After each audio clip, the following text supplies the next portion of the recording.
Hello student, welcome again. Last class में हमने question number 4 तक सॉल्व किए थे। अब है अपना क्वेश्चन नंबर 5।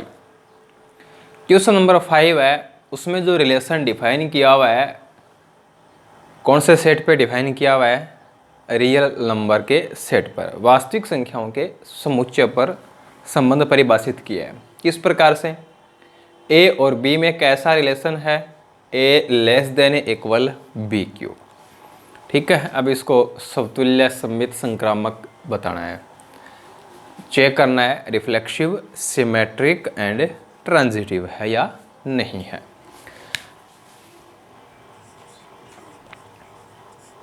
तो सबसे पहले हम लेकर चलते हैं समतुल्य, रिफ्लेक्सिव।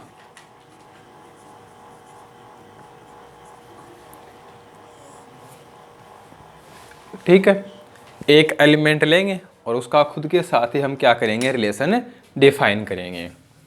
तो लेट ए है, ये कोई रियल नंबर है। ठीक है, अब हमें क्या करना है? ए का ए के साथ रिलेशन बताना है। अब यदि ए का ए के साथ रिलेशन होगा तो हमें क्या मिलना चाहिए कि ए less than equal a cube. हमें क्या मिलना चाहिए यहाँ से कि ए less than equal a cube, ये हमें यहाँ से मिलना चाहिए। तो कोई भी नंबर है वो खुद के क्यूब से क्या हो? लेस देन हो, इक्वल हो, कोई ज़रूरी थोड़ी है। जैसे हम इंटीजर लेंगे, 2 ले लिया तो 2 लेस देन इक्वल 2 क्यूब, तब तो ये बात बिल्कुल सही है। लेकिन हम एक प्रॉपर फ्रैक्शन लेंगे, जैसे हमने ले लिया 1/2। अब देखो ये बात सही है क्या? 1/2 का क्यूब 1/8 हो जाएगा। 1/8 और 1/2 ये बड़ा है। ठीक है, तो a does not less than equal a cube. This implies a does not belongs to R. It means R is not reflexive, R समतुल्य नहीं है। यहाँ पे एग्जाम्पल लिख सकते हैं, 1/2 does not less than equal 1/2 cube. R is not reflexive. R is not reflexive. Next है अपना सममित, सिमेट्रिक।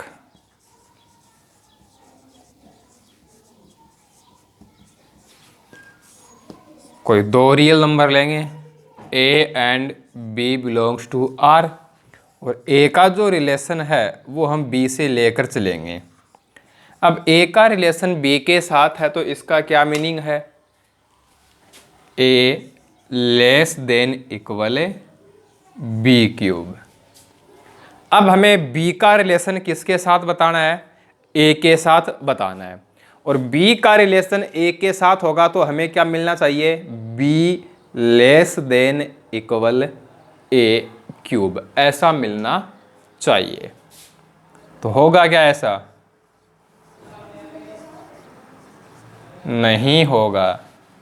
जैसे A इक्वल तो ले लिया हमने -1 और B इक्वल हमने ले लिया 3, ये ले लिया हमने। तो -1 है वो 3 क्यूब से लेस देन है, बट 3 है वो -1 के क्यूब से लेस देन नहीं होगा ना। इसका मतलब हो गया कि B का जो रिलेशन है वो A के साथ है नहीं है, और B का रिलेशन A के साथ नहीं है, इसका मतलब है R is not symmetric. R is not symmetric. अब इसको हम बताएंगे संक्रामक।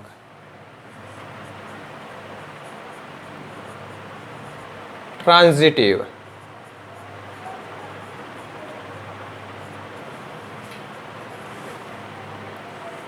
Late a b c belongs to R. ये हमने कोई 3 रियल नंबर ले लिए। अब ए का रिलेशन बी से, ए का रिलेशन बी से और बी का रिलेशन सी से, ये हम लेकर चलेंगे। अब ए का रिलेशन बी से है तो यहाँ से मिलेगा A less than equal B cube. B का रिलेशन सी से है, यहाँ से मिलेगा B less than equal C cube. यदि इक्वलिटी लें तो b की जो वैल्यू है वो c क्यूब है, तो b की जगह यदि हम c क्यूब लिख दें तो c क्यूब का क्यूब c की पावर 9 हो जाएगा ना। यहाँ से b की वैल्यू हमने c क्यूब यहाँ पुट कर दी तो क्यूब का क्यूब हो गया। तो a लेस देन इक्वल क्या मिला, c रेज टू पावर 9 मिला। जबकि हमें a और c में रिलेशन बताना है, a और c में रिलेशन बताने का मतलब है कि a less than equal c cube चाहिए, तो ऐसा तो नहीं है, ऐसा नहीं है। इसका मतलब हो गया कि a का जो रिलेशन है वो c के साथ है नहीं है, और a का रिलेशन c के साथ नहीं है। It means r is not transitive, R is not transitive.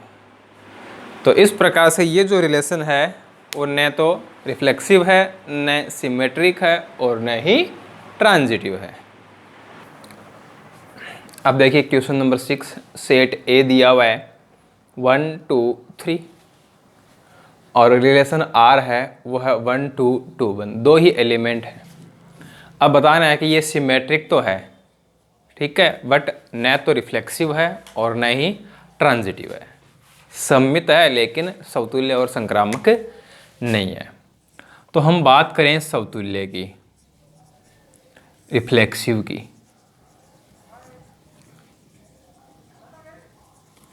Clear हो रहा है, जैसे 1 है वो सेट ए के अंदर है लेकिन 1 का रिलेशन 1 के साथ है क्या, 1 1 2 2 3 3 इसमें है क्या, नहीं है ना। तो इसका मतलब क्या हो गया कि R is not reflexive, R is not reflexive.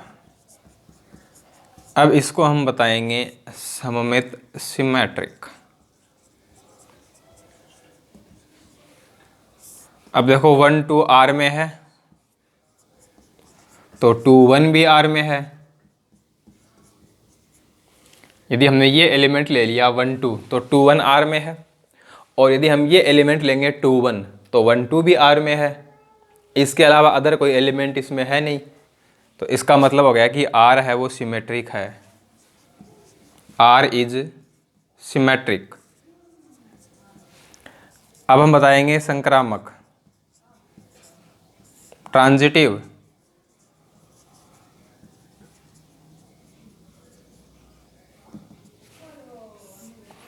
अब देखो 1 2 है R में है, 2 1 है ये भी R में है, यानी A B B C वाली कंडीशन हो गई ना।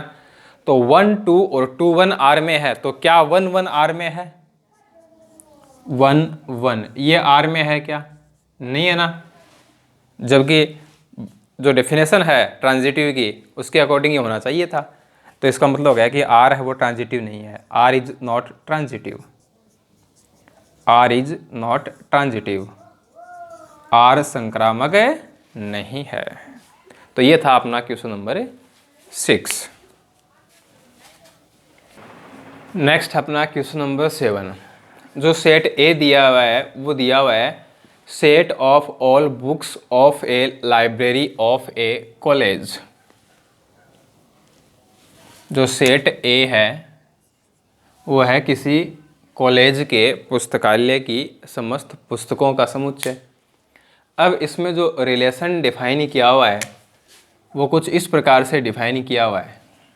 एक्स और वाई में क्या रिलेशन है, number of pages in x and y are same. एक्स और वाई ये कोई दो पुस्तक हो गई, इनमें जो पेजों की संख्या है वो क्या है, समान है। ठीक है, अब देखिए समतुल्य रिफ्लेक्सिव, समतुल्य रिफ्लेक्सिव।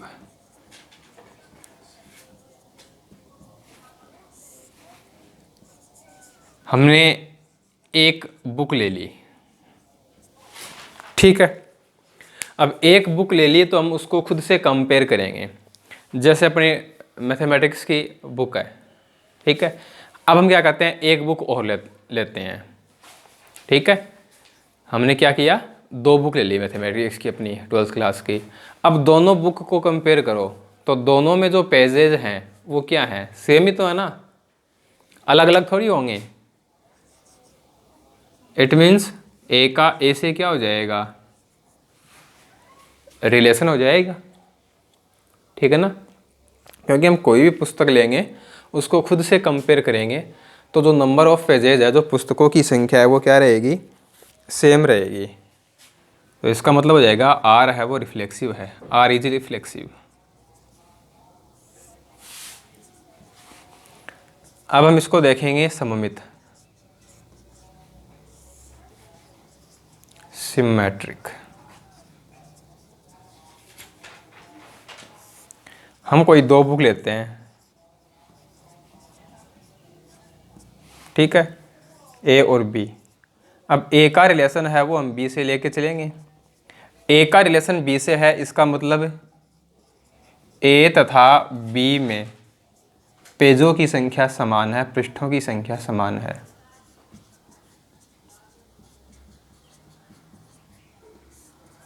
ए का रिलेशन बी से है तो इसका क्या मीनिंग हुआ कि ए तथा बी में पेजों की संख्या समान है। Number of pages in a and b are same, ठीक है। अब जैसे मान लो कि एक तो बुक अपनी हो गई फिजिक्स की और एक हो गई मैथमेटिक्स की।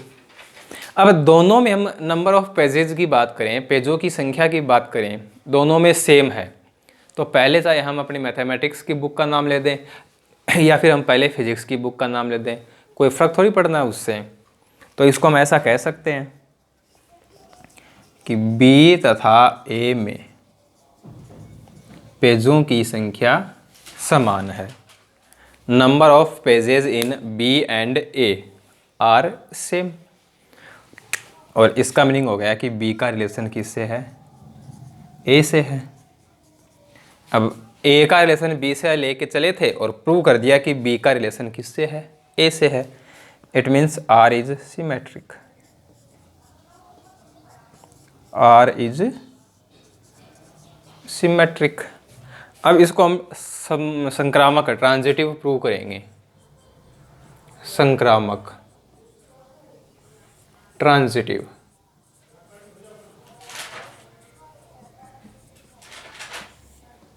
Late a b and c belongs to A. अब ए का रिलेशन बी से लेके चलेंगे, ए का रिलेशन बी से है, इसका मतलब ए तथा बी में समान पेज हैं, पेजों की संख्या समान है। ए तथा बी में पेजों की संख्या, पृष्ठों की संख्या समान है। और बी का रिलेशन है वो हम किससे लेके चलेंगे, सी से। बी का रिलेशन सी से, इसका क्या मीनिंग होगा, बी तथा सी में पृष्ठों की संख्या समान है, ठीक है। ए का रिलेशन बी से लिया, number of pages in a and b are same. B का रिलेशन सी से, इसका मीनिंग है number of pages in b and c are same. अब देखो जैसे मान लो कि फिजिक्स, केमिस्ट्री और मैथ तीनों बुक हो गई। अब फिजिक्स और केमिस्ट्री में पेज हैं वो इक्वल हैं, फिजिक्स और मैथ में पेज इक्वल हैं, तो ऑटोमेटिकली क्या हो गया, मैथ्स और केमिस्ट्री में भी सेम हो गए ना। तो हम यहाँ से कह सकते हैं दिस इम्प्लाइज ए तथा सी में भी पेजों की संख्या समान है। Number of pages in a and c are same. तो इसका मतलब हो गया कि ए का जो रिलेशन है वो किसके साथ हो गया, सी के साथ हो गया। और ए का रिलेशन सी से हो गया, इसका मीनिंग है कि आर है वो ट्रांजिटिव है, आर इज ट्रांजिटिव। इसका मतलब ये हो गया कि यहाँ जो रिलेशन हमें दिया हुआ है वो रिफ्लेक्सिव भी है, सिमेट्रिक भी है और ट्रांजिटिव भी है। क्वेश्चन में कहा हुआ था कि सिद्ध कीजिए यह एक तुल्यता संबंध है, prove that this is an equivalence relation. तो तीनों हैं तो ये इक्विवेलेंस हो जाएगा, अतः आर तुल्यता है, so R is an equivalence relation. अब देखिए अपना है क्वेश्चन नंबर 8। सेट ए दिया हुआ है, सेट ए के अंदर 1 2 3 4 5 ये एलिमेंट है। अब रिलेशन है वो इस प्रकार से डिफाइन किया हुआ है, ए और बी में जो रिलेशन है वो कैसा है, मॉडुलस ए माइनस बी सम है, मॉडुलस ए माइनस बी क्या है, इवन है। अब इसको हमें इक्विवेलेंस प्रूव करना है। अब इसको हमें इक्विवेलेंस प्रूव करना है तो इसको हमें क्या बताना होगा, रिफ्लेक्सिव, सिमेट्रिक, ट्रांजिटिव, कि समतुल्य भी है, सममित भी है और संक्रामक भी है। तो at first we take reflexive, समतुल्य, समतुल्य बताएंगे पहले, ठीक है। अब देखो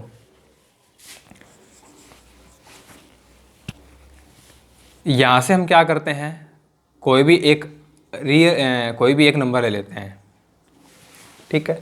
अब उसका खुद के साथ ही क्या करना है, रिलेशन बताना है, ठीक है। तो देखो ये हो जाएगा मॉडुलस ए माइनस ए, और मॉडुलस ए माइनस ए क्या आएगा, 0 आएगा, और 0 क्या है, इवन है, सम है। इसका मीनिंग हो गया कि ए का रिलेशन ए से है, इसका मीनिंग हो गया कि ए का रिलेशन है वो ए के साथ है, और ए का रिलेशन ए के साथ है तो आर कैसा हो गया, रिफ्लेक्सिव हो गया, आर इज रिफ्लेक्सिव। अब हम इसको बताएंगे सममित, सिमेट्रिक।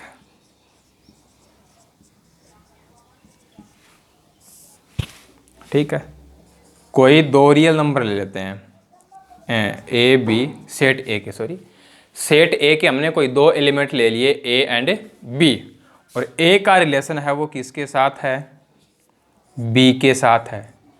अब ए का रिलेशन बी के साथ है तो इसका मीनिंग क्या होगा, modulus a minus b is even, modulus a minus b is even, ये इसका मीनिंग है। अब हमें रिलेशन बताना है बी का ए के साथ, और बी का रिलेशन ए के साथ बताने का मतलब है कि modulus b minus a even होगा। यहाँ से माइनस कॉमन ले लो, माइनस कॉमन लेंगे तो बी माइनस ए हो जाएगा ना। अब देखो यहाँ पे मॉडुलस लगा हुआ है, अब मॉडुलस लगा हुआ है तो माइनस है तो भी प्लस, और प्लस है तो भी प्लस, तो it means modulus b minus a is even, और modulus b minus a even है, सम है, ये अपने को मिल गया। इसका मतलब है कि जो बी का रिलेशन है वो किसके साथ है, ए के साथ है, और बी का रिलेशन ए के साथ है, इसका मतलब है कि आर है वो सिमेट्रिक है, आर इज सिमेट्रिक। अब इसको हम बताएंगे संक्रामक, ट्रांजिटिव, संक्रामक, ट्रांजिटिव। कोई हम तीन एलिमेंट लेते हैं सेट ए के, ए बी सी। अब ए का रिलेशन है वो हम किससे बताएंगे, बी से, it means modulus a minus b is even, और बी का रिलेशन है वो हम किससे बताएंगे, सी से, it means modulus b minus c is even. अब हमें ए का रिलेशन सी से बताना है, और ए का रिलेशन सी से होने का मतलब है कि modulus a minus c is even. तो देखो हम इन दोनों को ऐड कर लेते हैं,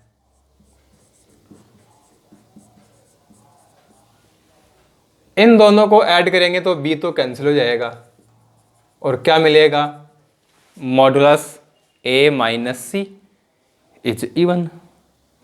भाई कोई भी अपने पास दो इवन नंबर है और हम उन दोनों इवन नंबर को ऐड करते हैं तो हमेशा हमें क्या मिलता है, इवन नंबर ही मिलता है। दो सम संख्याओं का योग हमेशा सम ही होता है।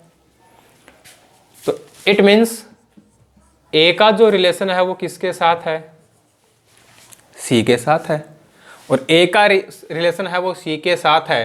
तो इसका मतलब है कि आर क्या है, ट्रांजिटिव है, आर इज ट्रांजिटिव।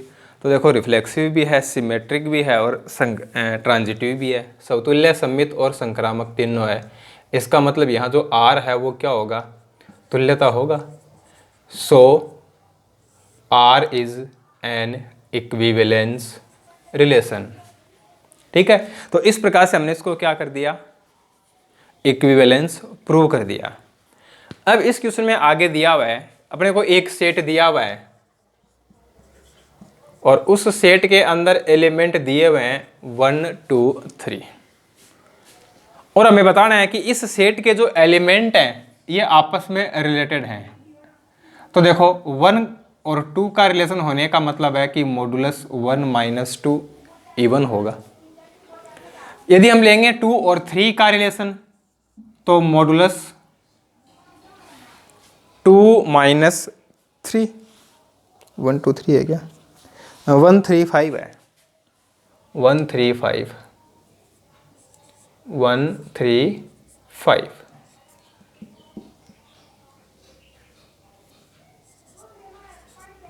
और 1 का रिलेशन 5 के साथ है तो इसका मतलब मॉडुलस 1 - 5। इन तीनों एलिमेंट का आपस में रिलेशन होने का मतलब है कि कोई भी दो एलिमेंट लेंगे और उनका डिफरेंस लेंगे तो उनका जो मॉडुलस है वो हमें क्या मिलेगा, इवन मिलेगा। तो 1 - 3 और 3 - 1 अलग अलग लिखने की आवश्यकता नहीं है क्योंकि मॉडुलस लगा हुआ है, माइनस है तो भी प्लस, प्लस है तो भी प्लस।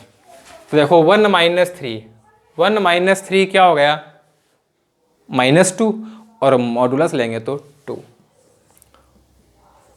2 आया और 2 क्या है, इवन है। ऐसे ही यहाँ से भी 2 आएगा, यहाँ से भी 4 आएगा। ठीक है, इवन नंबर आ रहे हैं सारे के सारे, और सारे के सारे इवन नंबर आए हैं। इसका मतलब तो ये हो गया कि ये जो सेट है इसके एलिमेंट का आपस में क्या है, रिलेशन है।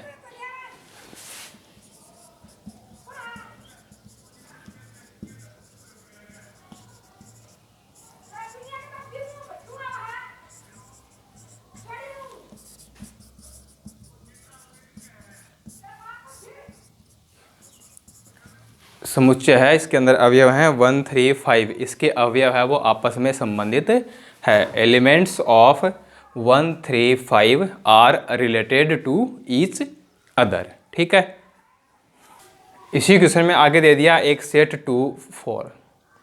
अब ये दोनों एलिमेंट आपस में रिलेटेड हैं ये बताना है। तो मॉडुलस 2 - 4 2 और 2 क्या है, इवन। इसका मतलब ये हो गया कि इसके जो एलिमेंट हैं वो भी क्या हैं, एक दूसरे से रिलेटेड हैं।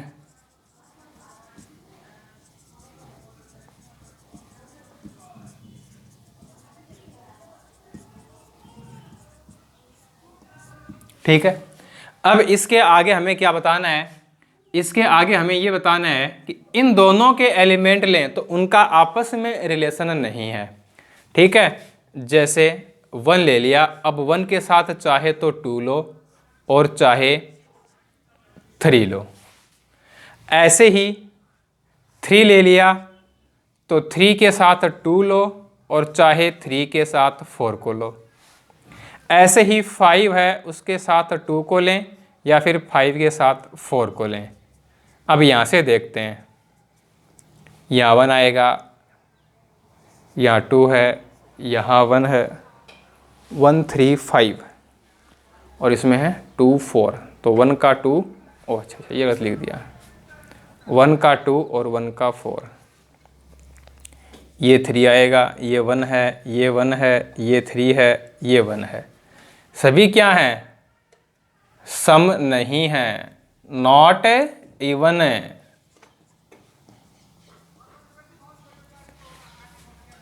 सम नहीं है, नॉट इवन। इसका मीनिंग तो ये हो गया कि इनके जो एलिमेंट हैं उनका आपस में कोई रिलेशन नहीं है। 135 के अवयवों का 24 के अवयवों से संबंध नहीं है। Elements of set 135 are not related with element of set 24। तो ये हमें इसमें दो एक्स्ट्रा बातें और बतानी थी। ठीक है, आज की क्लास यहीं समाप्त करते हैं, मिलते हैं नेक्स्ट क्लास में। वीडियो को लाइक शेयर ज़रूर करते रहना। ओके।